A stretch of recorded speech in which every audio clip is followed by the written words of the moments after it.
Everybody. Good morning, sir. Dear students, today we will discuss on optative sentence. In last class, we have studied about the definitions of sentence, parts of sentence, and also the types of sentence. In types of sentence, we have studied about only 4 types of sentence. There is also one type of sentence we have not discussed on that day, but today I am going to tell you that this is also types of sentence. Its name is optative sentence. If this type of sentence will be included with them, after that there will be 5 types of sentence. But we have discussed only 4 types of sentence. There is also a type of sentence. Its name is optative sentence. So in briefly we can say that there are 5 types of sentence. Assertive sentence. First is assertive sentence. In assertive sentence, one is positive and second is negative. Second type of sentence is imperative sentence. No.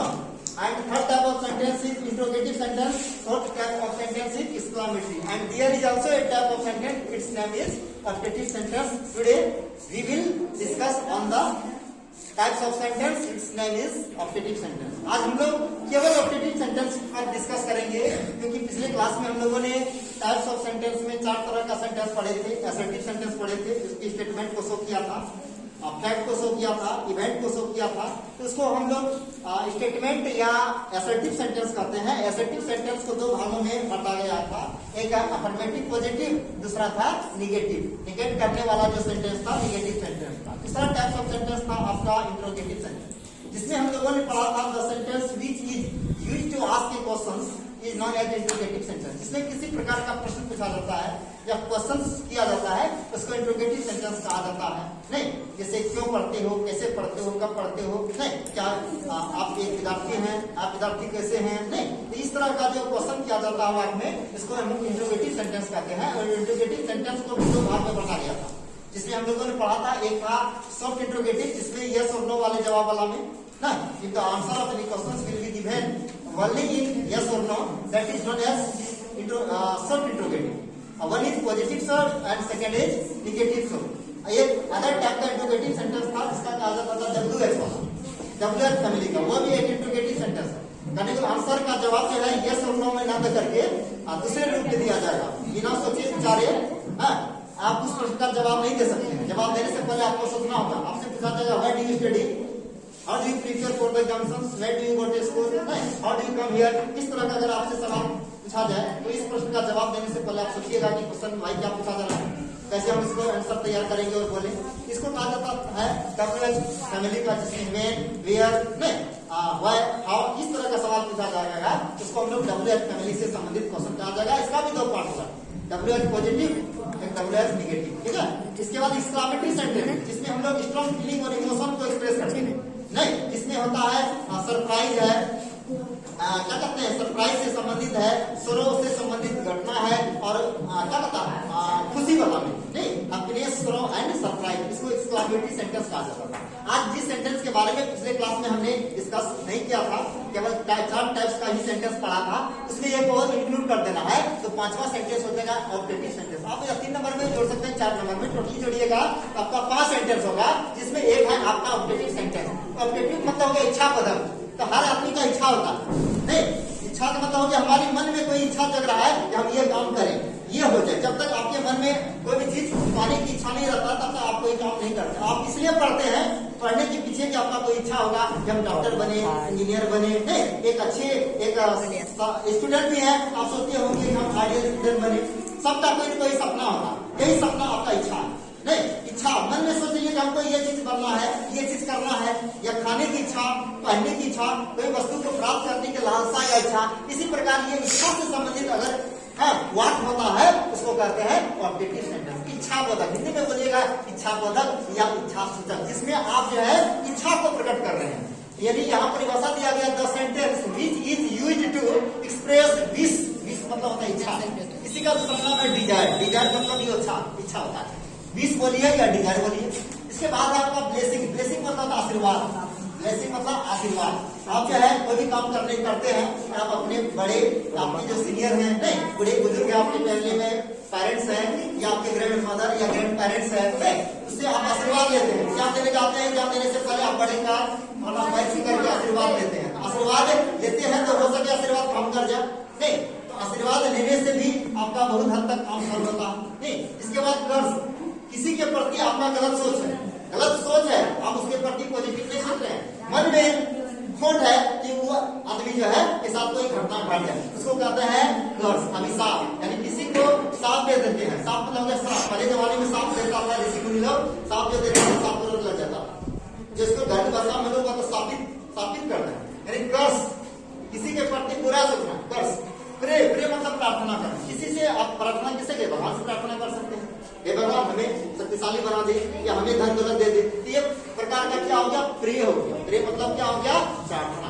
इस तरह की जो भावना हम लोग प्रकट करते हैं, तो ऐसे सेंटेंस को हम लोग कहते हैं ऑप्टेटिव सेंटेंस। ठीक है, the sentence which is used to express wish, blessing, curse, pray etc are called optative sentence. ऐसा वर्ड जिसमें हम लोग इच्छा, आशीर्वाद, साफ और प्रार्थना से संबंधित भावना को हम लोग इंक्लूड करते हैं, जोड़ते हैं, जैसे वाक्य को हम ऑप्टेटिव सेंटेंस कहते हैं। जैसे एग्जांपल के द्वारा हम लोग जानेंगे कि ऑप्टेटिव सेंटेंस कैसे होता है। पहला आपने लिखा विश मतलब होता है डिजायर या इच्छा, कोई भी काम को करने की इच्छा, कोई भी काम को करने की इच्छा या कोई भी चीजों को पाने की इच्छा, या हम लोग क्रिया को करने की इच्छा। जैसे बोलते हैं I wish I got a job और सर्विस।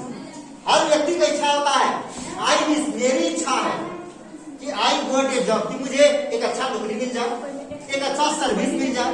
यानी ये आपकी इच्छा, आप अपनी इच्छा का प्रकट कर रहे हैं। आई विश मेरी इच्छा है, आई गॉट ए जॉब और सर्विस, मुझे एक अच्छा जॉब या सर्विस मिल जाए। यानी हमारे मन में जो इच्छा जगह है, उसी इच्छा को हमने यहाँ प्रकट किया एक सेंटेंस रूप में, I wish I got a job और सर्विस। मेरी इच्छा है कि मुझे सर्विस, मेरी इच्छा है मुझे जॉब या सर्विस मिल जाए। ये भी हम अपनी इच्छा को प्रकट कर रहे हैं। नहीं, अब इसमें आपने ये देखा जितना भी आपका ऑप्टेटिव सेंटेंस है, सब में मे शब्द का प्रयोग किया। ये मे है, मे यही इच्छा को प्रकट करने का हर जगह मे का प्रयोग करते हैं। इससे पहले आपने कैट और मे का प्रयोग पढ़ा था, जिसमें आज्ञा लेने, आज्ञा देने या संभावना वाले स्थिति में आप मे का प्रयोग किया था। और ऑप्टेटिव सेंटेंस में भी आपने मे का प्रयोग किया। या देखिएगा जितना भी आपका ऑप्टेटिव सेंटेंस होगा सब मे से शुरू होगा।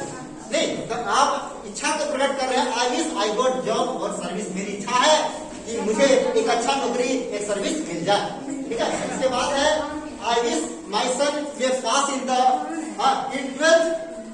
12th examination with first division. मेरी इच्छा है कि मेरा पुत्र यानी मेरा बेटा जो है 12th एग्जामिनेशन प्रथम क्लास से या फर्स्ट डिवीजन से क्या कर जाए, पास कर जाए। अभी पास नहीं किया है, लेकिन हम चाह रहे हैं कि मेरा जो पुत्र है वो 12th एग्जामिनेशन प्रथम क्लास से फर्स्ट क्लास से क्या कर जाए, पास कर जाए। तो इच्छा कब होता है, जब उस चीज को अभी मिला नहीं है, अभी हम इच्छा प्रकट कर रहे हैं ये चीज हमें हो जाए, भविष्य में होना या ना होना बात की बात है, लेकिन हम लोग इच्छा प्रकट करते हैं। अर्थात वो चीज नहीं है तब ना हम इच्छा प्रकट कर रहे हैं, वो चीज हमको मिल जाता पहले से हमारे पास वो कला है, गुण है, तो हम फिर इच्छा क्यों प्रकट करेंगे, नहीं है, अभाव है, तब ना हम जो इच्छा प्रकट कर रहे हैं। तो कहने को मेरी इच्छा है, और हर पेरेंट्स का इच्छा होता है उसका बेटा या बेटी जो है प्रथम श्रेणी से पास करे या सफलता को प्राप्त करे। I wish my son may pass in 12th examinations with first class या फर्स्ट डिवीजन। मेरी इच्छा है कि मेरा पुत्र या डॉटर रहेगा तो डॉटर यहाँ से जोड़ देंगे, नहीं, अगर दोस्त के प्रति आपका इच्छा है दोस्त को जोड़ दीजिए, मे पास इन द या इन 12th examination with first class. ठीक है, चलिए उसके बाद है स्ट्रॉन्ग फीलिंग। यह सिंपल सा फीलिंग आप प्रकट करें, पास कर जाए। एक होता है स्ट्रॉन्ग फीलिंग, मतलब ऐसा फीलिंग जो कि अपना मजबूती वाला फीलिंग प्रकट कर रहे हैं, एकदम स्ट्रॉन्ग फीलिंग। स्ट्रॉन्ग फीलिंग की भावना रहता है, हम उसमें और दैट या उस दैट का प्रयोग करते हैं। ठीक है, जैसे बोलते हैं काश मैं भारत का प्रधानमंत्री होता, ये बहुत बड़ा सपना आपका। भारत यहाँ तो आप छोटा मोटा सपना को देखें, आपका बेटा मैट्रिक का एग्जाम दे रहा है, इंटर का एग्जाम दे रहा है, आपने सोच लिया कि मेरा बेटा फर्स्ट डिवीजन से पास कर जाए, एक छोटा सपना को ये देखिए। यहाँ जो आपका इच्छा है स्ट्रॉन्ग मतलब प्रबल इच्छा है, प्रधानमंत्री का सपना देखने की। कनेक्ट मतलब हो गया, अभी तो नेता भी नहीं है लेकिन प्रधानमंत्री का सपना देख लिया, अभी तो विधायक भी नहीं बना है, मुखिया भी नहीं बना, लेकिन डायरेक्ट हम प्रधानमंत्री के बारे में सोचते हैं। यहाँ तो एग्जाम देने वाला विद्यार्थी है, वही जो सरकारी एग्जाम देगा वही पास करेगा, यानी एग्जाम दे दिया, जो रिजल्ट आना है, तो ये इच्छा तो पूरा हो ही जाएगा तुरंत। लेकिन इस इच्छा में को पूरा करने के लिए थोड़ा बहुत वक्त लगेगा, बहुत समय लगेगा। नहीं, ये बात है, क्योंकि आप तो उसमें पैर रखे भी नहीं, यह तो आप एग्जाम में बैठ गए, एग्जाम देने वाले, ये छोटा सा आपका आकांक्षा है। लेकिन ये जो आपका आकांक्षा इच्छा है, ये आपका क्या है, बहुत बड़ा है, यानी स्ट्रॉन्ग फीलिंग है। स्ट्रॉन्ग फीलिंग वाले में हम लोग क्या करते हैं, वो दैट या गुड दैट का प्रयोग करते हैं। अगर शर्त बोधा का गुड दैट का प्रयोग करेंगे उसमें कंडीशन, ठीक है। जैसे बोलते हैं खास में भारत का प्रधानमंत्री होगा, वो दैट आई वेयर, आप वेयर का प्रयोग करें होता। यहाँ इस तरह अगर मैं पक्षी होता, अगर मैं पक्षी होता, वहां भी वेयर या वर का प्रयोग हम लोग करते हैं। वो दैट आई वोर द पीएम ऑफ इंडिया, यानी प्राइम मिनिस्टर ऑफ इंडिया, यानी काश मैं भारत का प्रधानमंत्री होता तो हम ये काम करते, वो काम करते। पहले सोच लिया, अगर मैं प्रधानमंत्री होता तो ये करता, मुख्यमंत्री होता तो ये करता। नहीं, यहाँ सर्वोदय बात भी हम दे रहे हैं। अब दूसरा है, काश अगर मैं पक्षी होता तो ऊपर आकाश में उड़ता। कहने का जिस पक्षी को आपने देखा, एक पक्षी से बहुत ऊपर उड़ रहा है, आप तो उड़ नहीं सकते, आप तो पक्षी है। लेकिन आपने पक्षी सोच लिया, काश अगर मैं भी पक्षी होता तो मैं भी उसी पक्षी की तरह उसी आकाश में उड़ता। लेकिन आज मैं ऊंचे उड़ने में क्या हूँ, असमर्थ, क्योंकि मैं पक्षी तो है नहीं, मुझे पंख है नहीं। लेकिन आप ऐसा सपना देख लिए, तो सपना पूरा होने वाला नहीं है। अगर मैं पक्षी, आप तो है मनुष्य, पक्षी बन पाइएगा, लेकिन इच्छा है, लेकिन आपका इच्छा है कि हम पक्षी बन जाते, ये सपना पूरा नहीं होगा। लेकिन सपना तो सोच लिया, नहीं 200% पूरा होने वाला है सपना नहीं है क्या। तो फिर भी आपने सोच लिया, काश अगर मैं भी पक्षी होता। देखो पक्षी कितना मस्ती से उड़ रहा है, नदी रहे कि नहर रहे कि झील रहे, झरना रहे, आग रहे, पानी रहे, उसको ऊपर भरकन पड़ा, ऊपर पर उड़ा, नीचे ताना ही नहीं है। हम लोग तो नदी को पार करेंगे, तब ऊपर तो जाना दूर की बात है। जब तक प्लेन में रहेंगे तभी तक, उसके बाद फिर नीचे आ जाएंगे। तो जब मतलब अभी इच्छा हो जाएगा तभी उठ जाएगा, अभी नीचे आने का रहेगा तो नीचे आ जाएगा, हम तो नहीं जा सकते। लेकिन यहाँ जो आपने सपना देखा, वो आपका कैसा सपना था, बहुत बड़ा सपना था। इस प्रकार जो है हम बोलते हैं, अगर काश अगर मैं पक्षी होता तो ऊपर आकाश में उड़ता। इसको हम लोग बनाते हैं इफ आई वेयर, देखिए इसको हम लोग बनाएंगे इफ, अगर मैं, काश यहाँ ऐसे बना सकते हैं, if I were the bird, अगर मैं क्या होता, बर्ड होता, यहाँ बर्ड लिख देंगे BIRD, बर्ड, ठीक है। फिर आई वुड, अगर पक्षी तो आप ही ना अपना इच्छा को प्रकट कर रहे हैं, आप ही पक्षी बनने की सपना देख रहे हैं, आप ही ऊंचे आकाश में उड़ने के सपना देख रहे हैं। तो 2 बार आई का प्रयोग नहीं करेंगे, क्योंकि एक बार आपने यूज कर दिया। If I were the bird would, comma डालकर वुड लगाएंगे, किसके साथ, आई के साथ। आई लिखना नहीं है, क्योंकि आई को आपने पहले लिख दिया, वुड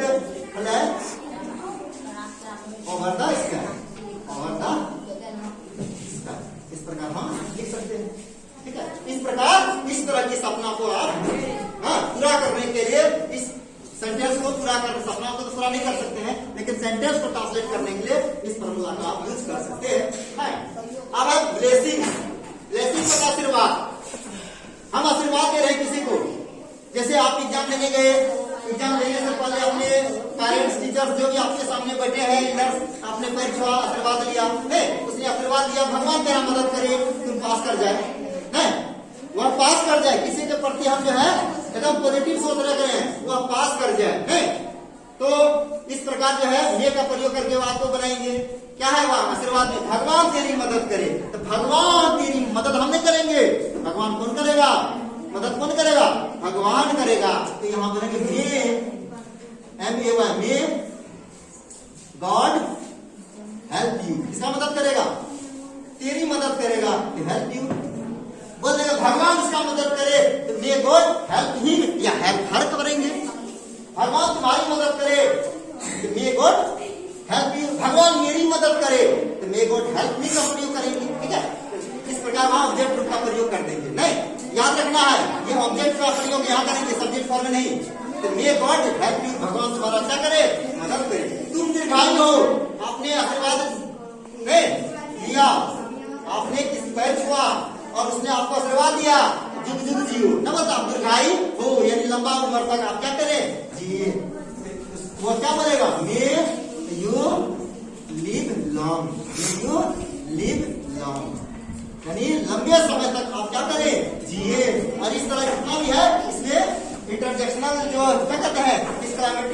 सिंबल होता है, एक्सक्लेमेटरी सिंबल इसमें डालना है। मे गॉड हेल्प यू या मे यू लिव आप दीर्घायु हो, यानी लंबे समय तक आप जिए। अब लंबा समय तक जिएगा कि नहीं जिएगा देखने जाइएगा, वो देखने जाएगा, लेकिन उसका काम आशीर्वाद देना, हो सके उसका आशीर्वाद कम कर जाए और आपका उम्र जहाँ 10 साल में आप एक्सपायर होने वाले हैं, आप 20 साल जी जाइए। कोई नहीं चाहता है कि आशीर्वाद कम कर जाए, क्या तो चलिए है तो भगवान तुम्हारा भला करे, तो मे गॉड भला करना क्या लिखेंगे, हेल्प यू, तो भगवान तुम्हारा मदद करे या भला करे की बात है नहीं, तो मे गॉड हेल्प यू, ठीक है। इस प्रकार मदद करे, ठीक है। आप किसी को श्राप दे रहे हैं, यानी निगेटिव सब, मतलब आप जो है उसके प्रति निगेटिव सोच है आपका। यहाँ था सही सोच, पॉजिटिव सोच रखना चाहिए, बुरा किसी के प्रति नहीं सोचना चाहिए। हम अच्छा सोच रहे हैं, लेकिन यहाँ क्या है, दूसरे के प्रति बुरा सोच रहे हैं, मतलब वो हम मर जाए।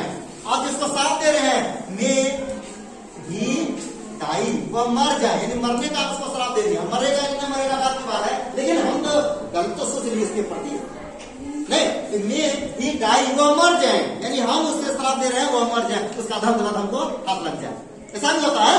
बहुत आदमी आपका प्रतिद्वंदी है, फ्रेंड, वो एग्जाम देने वाला है, आपसे ज्यादा तेज है, आप दोनों क्लास में आगे पीछे जाते हैं, आप सोच रहे हैं वो एग्जाम देगा तो हमको हरा देगा, मार्क्स बेसी आएगा, आप उसके प्रति बुरा सोचिएगा, उसका पैर टूट जाए, भले एग्जाम में नहीं बैठ पाए, हम देंगे, हम फर्स्ट कर जाएंगे।